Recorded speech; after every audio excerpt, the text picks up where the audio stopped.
Good afternoon. Welcome to our Hanamatsuri Service.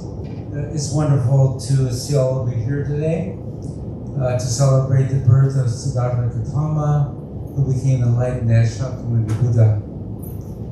On this special occasion, we are privileged and honored to have with us Reverend Dr. Takashi Miyaji, a resident minister from the Southern Alameda County Buddhist Church, and I believe he also teaches at the Institute of Buddhist Studies in Berkeley. Welcome to Enmanji Sensei. This day is also an auspicious event in that we are celebrating the 90th anniversary of the Enmanji Buddhist Temple and the Enmanji Buddhist Women's Association. We have many people past and present to be thankful for. We will begin the service with a meditation reading. Sensei will strike the bell once to start. Sensei.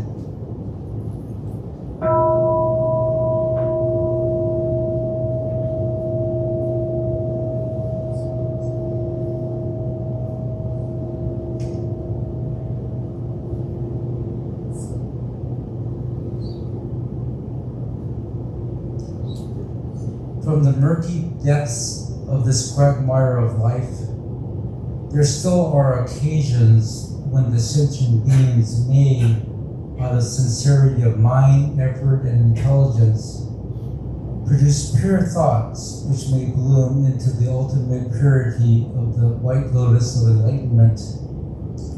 Hanamatsuri represents one of these occasions. It is a time for us to show our gratitude and rededicate ourselves as we contemplate on the importance of the birth of our teacher, master, spiritual guide, and friend, Shakyamuni Buddha. Namo Amida Butsu. Namo Amida Butsu. Namo Amida Butsu.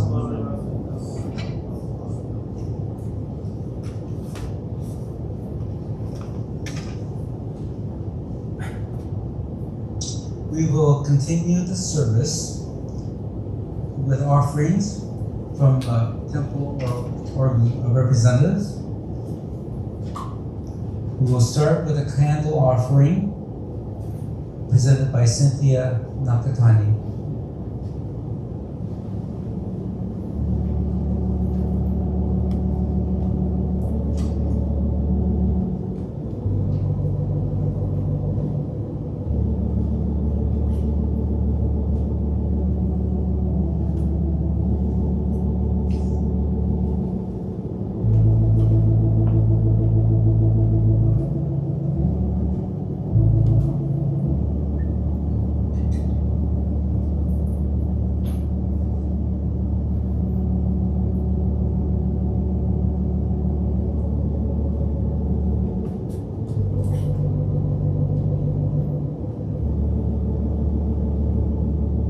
Osanai offering, Carol Otani.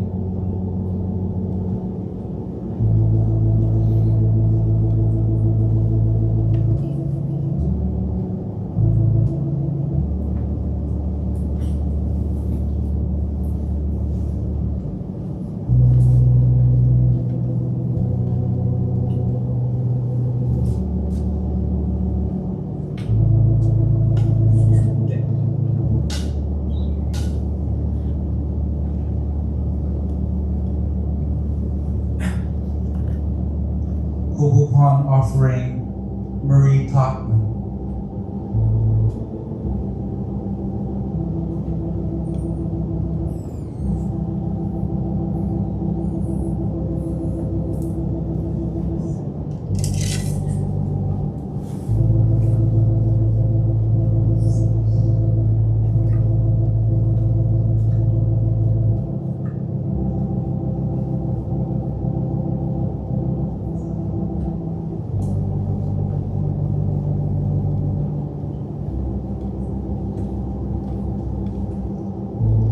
Flower offering, Hannah Thompson.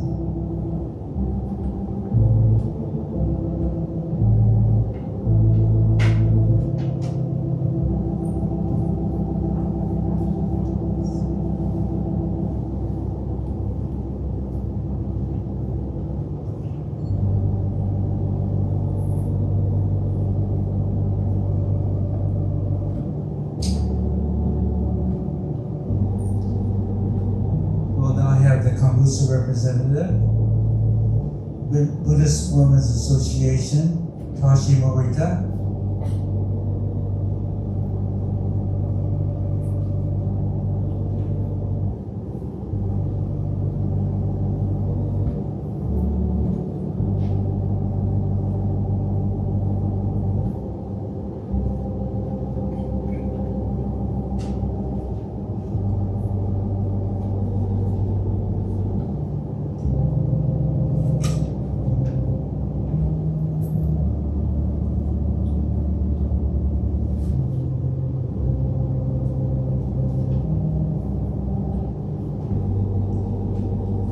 Enmanji Temple, Sachi Shimizu.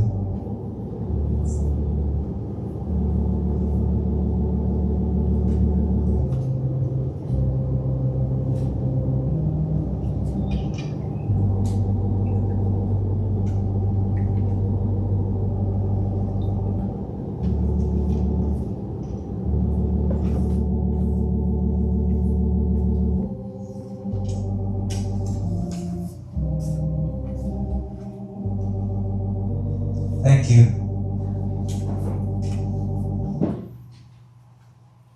Please rise for our opening gatha in the meeting's garden found in your service program.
Please be seated.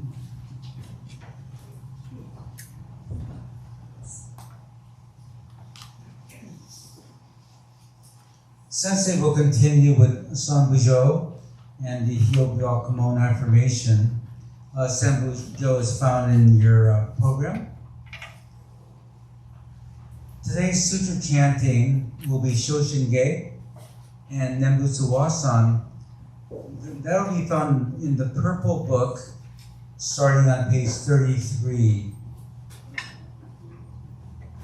The Shoshinge and the Nembutsu Wasan, 33 to 63 in the purple Shin Buddhist Service book.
Hyobyaku dedication.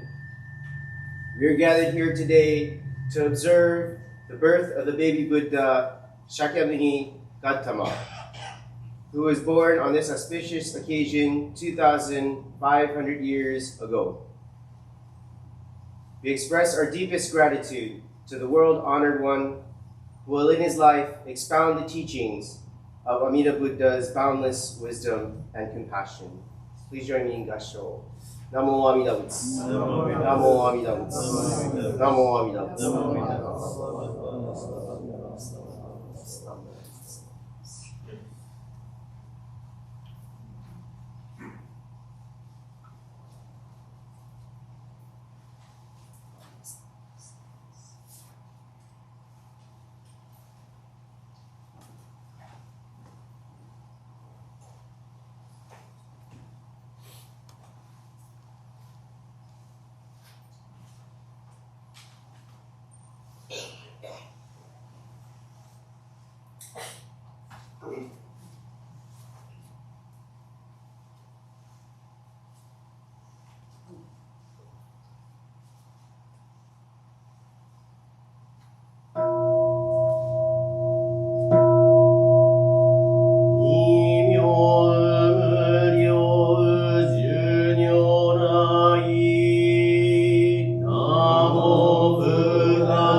律逆入大英主主特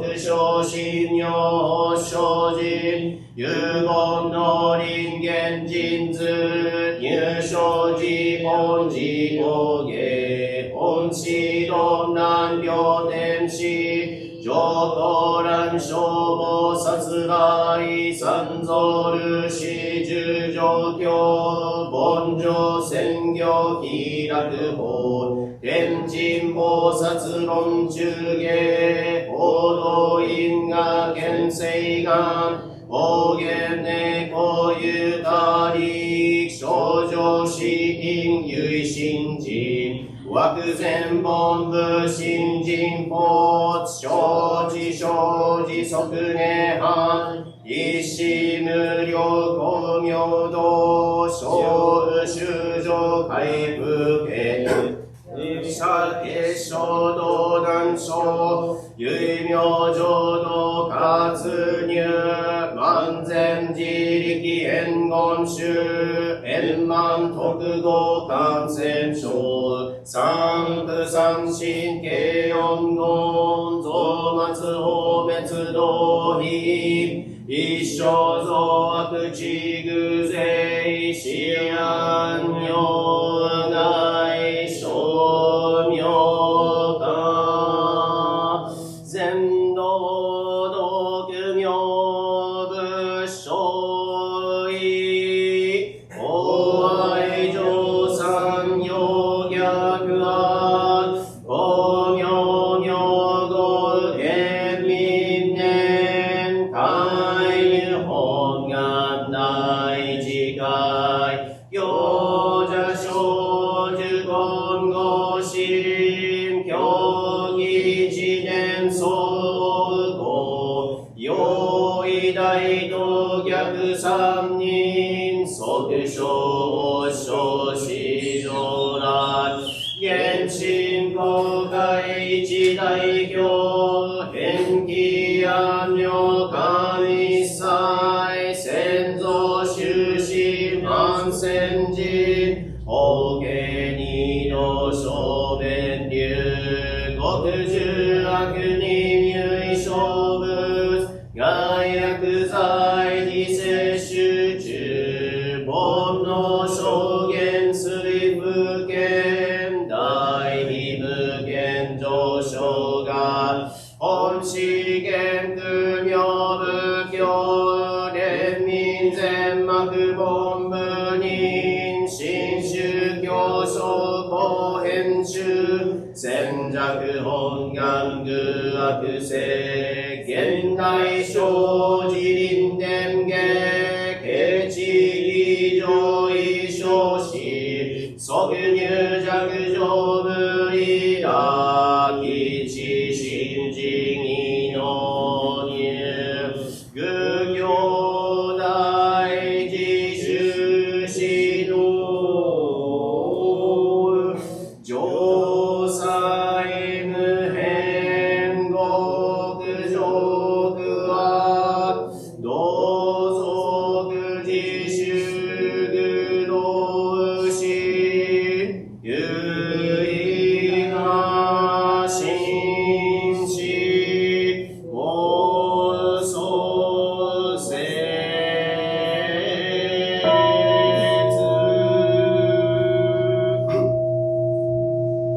This time I like to invite the Sangha to compensate when we continue on with the chanting.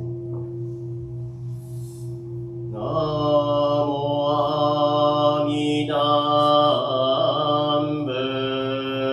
Namo Amida Namo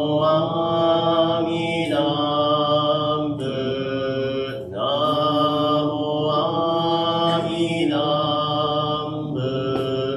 Namo Amida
At this time, Enmanji will give today's Dharma message.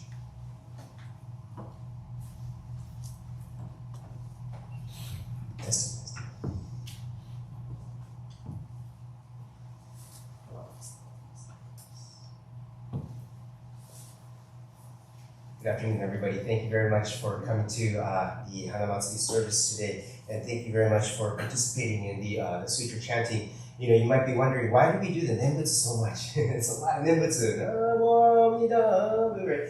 And it's like very melodic and very, it's very beautiful, but it might catch you off guard if you're not ready for it. And why do we keep doing this? Well, it's to kind of symbolize that the Nembutsu is constantly calling upon us, and that we are constantly kind of participating in this calling voice of the world of absolute truth. And for that reason, it's repetitive, and it keeps coming up again and again. It's kind of like, I kind of likened it to like waves on the ocean, and we're surfing or something, and we're catching the wave, and we catch the wave of the Nembutsu, and that's why we do this in perpetuation. And so that's what we chanted today. So thank you very much. So again, today is we're observing the Hanamatsuri Service, and this is, of course, you know, the time when the baby Buddha, or maybe I should say Siddhartha Gautama, was born in ancient India at this time.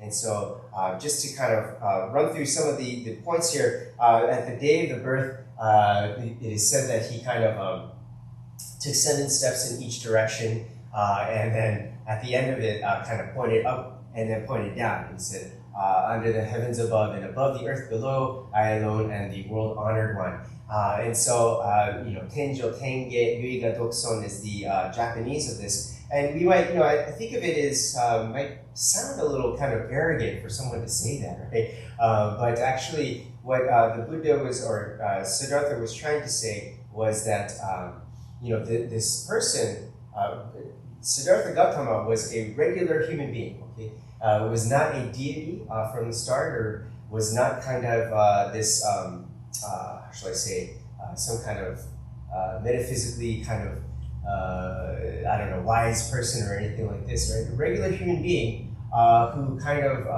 in his life, finds this, or encounters the truth of impermanence. And through this, seeks to find meaning in his life. Long story short, is able to encounter the Buddha Dharma and attains enlightenment. And so what his life story is trying to say is that we too, as human beings, have a chance to be able to come to a path of spiritual liberation. Right? And then that's what we can take away from this story of the Buddha. And so it might sound kind of, I don't know, presumptuous or arrogant in some respects, but this is the way I think we could interpret this story of the Buddha, that the Buddha was saying that, you know, I will be able to kind of encounter the Buddha Dharma, and I share this with everyone in this world today, and for posterity as well. And so it also is said that it rained on this day. It was a very auspicious day. And so in that sense, you know, what is the significance of rain, or raining this sweet kind of tea? And the significance of these sweet raindrop is to show that the Buddha Dharma spreads everywhere equally, and that it goes to all beings equally. And that's why it is said to have rained this kind of sweet fragrance. And it's also the same with incense. We light the incense, the sweet fragrance of this incense kind of permeates and kind of fills out the hondo, and that's to show also that the Buddha Dharma spreads throughout the 10 directions, encompassing all things and embracing all things as well.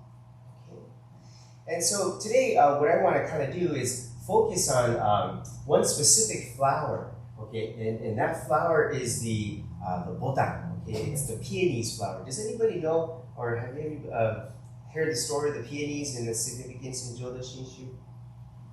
Do you guys know where the peonies might be? It's a little bit hard to see from, I guess, in the Sangha here. Okay, I'm going to step off the podium here and then kind of point it out, okay? So, I guess you wouldn't see this. There's some right here. And then,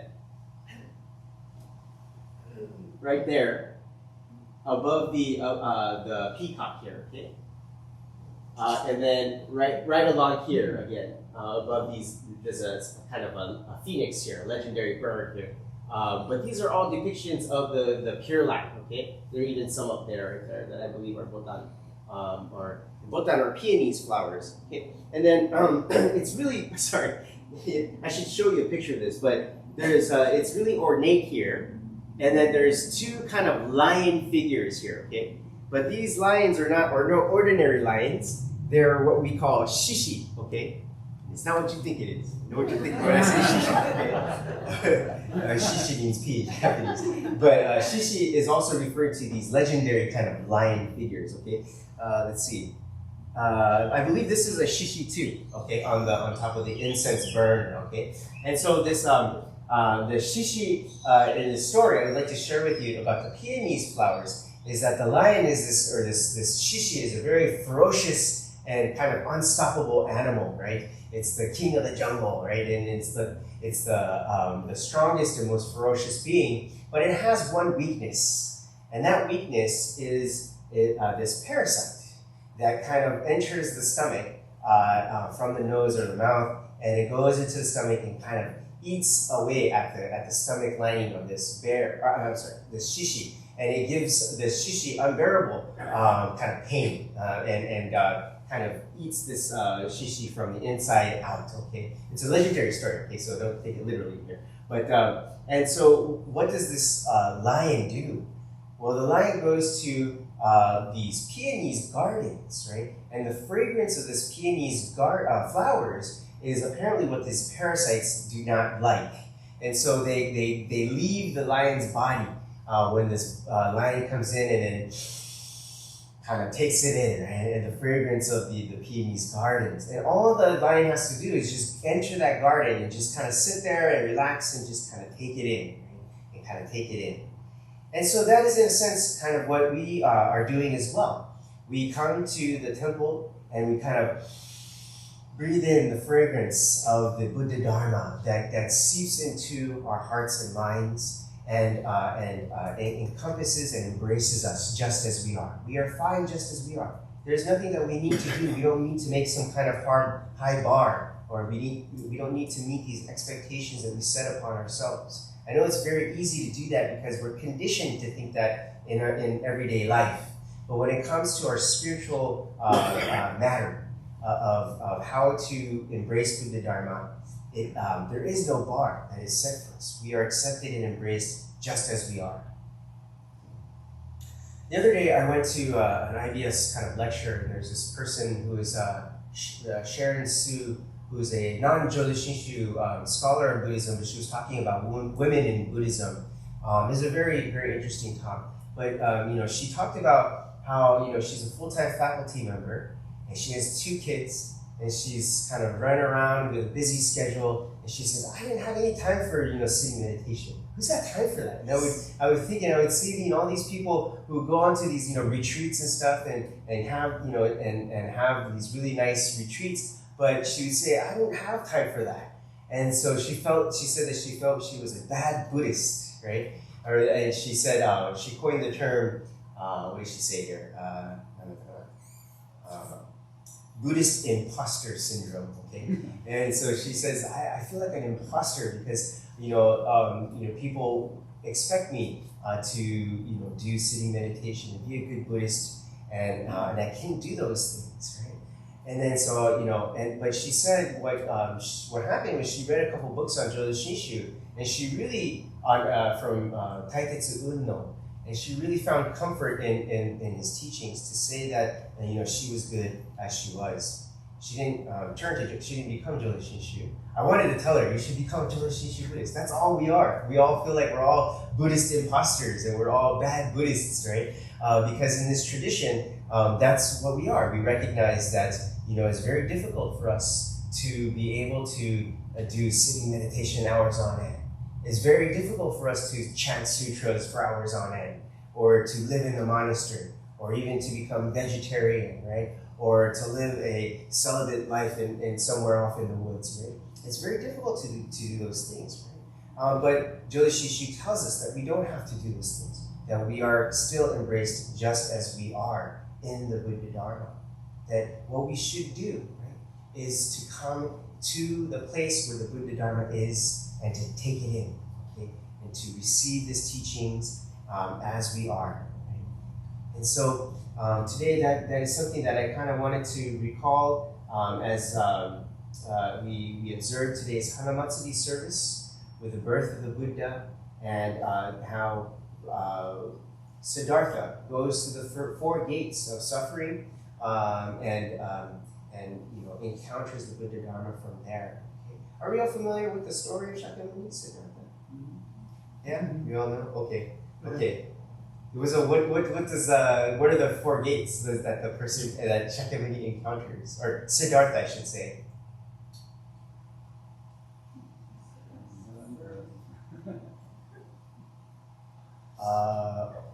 Old age. Okay. What's the other one? Sickness. Death. Okay. Old age, sickness, and death. I heard birth, but that wasn't in one of the gates. Okay.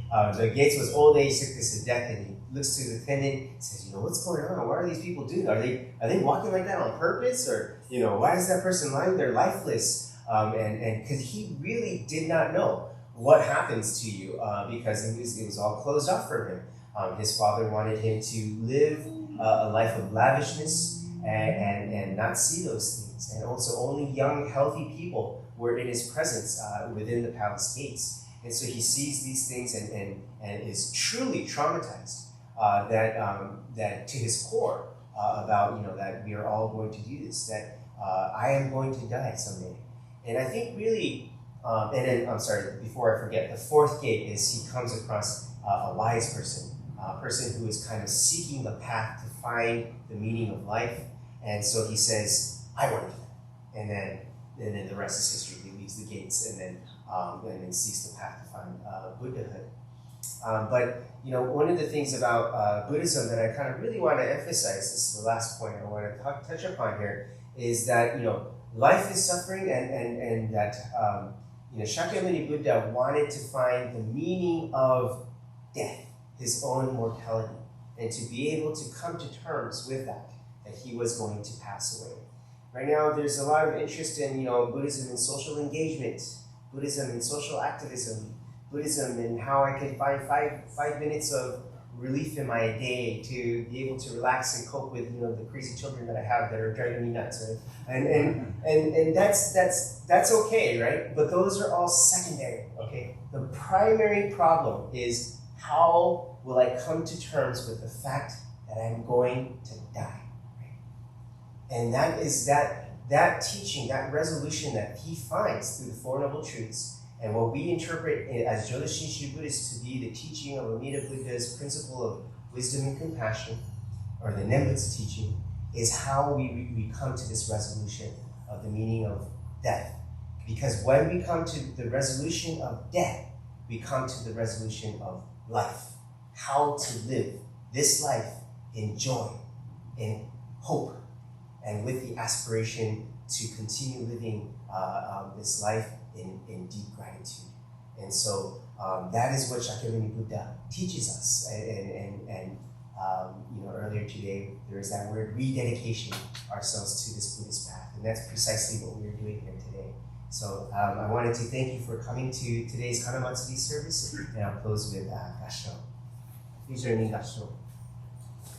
Namo Amida Butsu. Namo Amida Butsu. Namo Amida Butsu.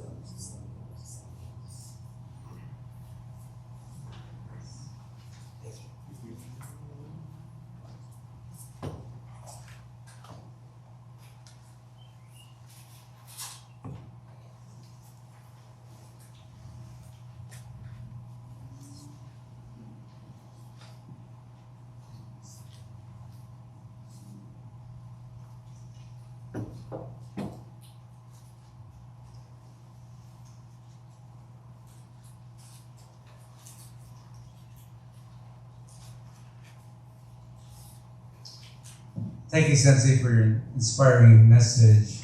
And I don't know if you caught at the very beginning, Sensei said that by the birth of Siddhartha Gautama, that he gave us a chance. A chance. Thank you, Sensei. Please stand for our closing gatha. Hanamatsuri Koshin Kyoku is also found in your service book program.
Please be seated.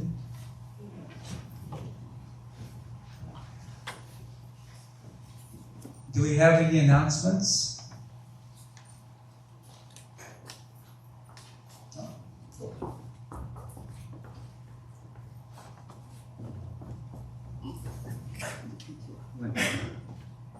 It's not really advanced. I know this isn't the right time to make announcements, but I would like to make sure everybody remembers the Bay District Buddhist Women's League Conference will be on May 18th, hosted by Enmanji. And if you haven't signed up, tomorrow's the last day, so if you could let Keiko Furusho or myself or anybody on the board know, you are welcome. And this year we're opening it up to non-members of BWA. So if you belong to the church, you're welcome to come. The registration is $40. So please let us know, because tomorrow's the last day. Thanks.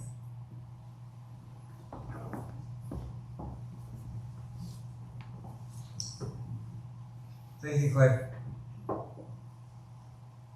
If there are no other announcements, on behalf of all of us here at Enmanji, I'd like to once again thank Reverend Miyagi for sharing this day with us.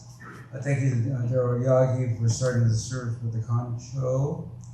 Thank you, Dr. Kenta Masuda, for playing the organ. We appreciate the April Toban for providing the offerings and for the preparation of the lunch that will follow the service. And for all those who came out yesterday to construct the Hanamido, thank you so much. And for all those who have not had a chance to do so, you come up to Butsu before you leave the Hondo. If you wish to keep the program as a little memento, please do. Thank you so much for coming today.